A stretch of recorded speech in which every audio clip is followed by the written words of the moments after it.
السلام علیکم ورحمۃ اللہ وبرکاتہ. د جی پی واتس اپ فائدې او نقصانات. ملګرو زه تاسو سره ورته ملګری محمد عرفان. ملګرو جی پی واتس اپ څه شی دی؟ جی پی واتس اپ چې دا یو ان افیشل اپ دی، د افیشل واتس اپ چې کوم څه دی دا غي په شان دی اپ دی، او ان افیشل دی ان سکیور دی. د دې فائدې څه دي او د دې نقصانات څه دي؟ د دې فائدې دا دي چې په دې زیات ملګري زیات کسان هغه د دې لپاره د جی پی واتس اپ چې استعمالي چې په دې کې وسو نی فیچر دي چې په افیشل واتس اپ کې نشته.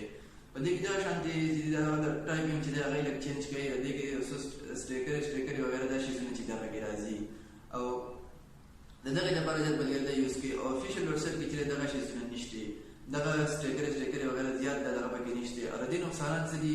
ملګرو په دې باندې تاسو چیټینګ کوئ، په دې باندې تاسو تصویران لګي، په دې باندې تاسو ویډیو کال باندې خبرې کوي، په دې باندې تاسو وایس ریکارډینګ لګي.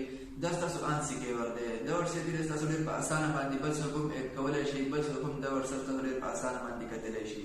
نو ځکه ملګري د دې سور پیجز په خاطر باندې خپل افیشل واتس اپ دې هغه پریږي او دې ان افیشل ان سکیور واتس اپ تراشي.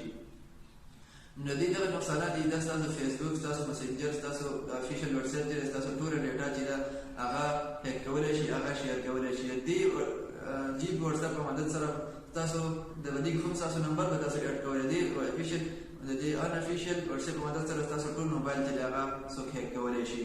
نو که دا ان افیشل واتس اپ دې چې سره موبایل کې وي نو دا پوری طور باندې خپل موبایل نه ډیلیټ کړئ، خپل افیشل واتس اپ چې هغه استعمالوي. نو که تاسو وایئ چې بده کې زما ډیټا دا بده کې زما تصویران دي، ویډیوګانې دي، نو هغه په اسانه باندې خپل افیشل واتس اپ ته تاسو اړولای شئ.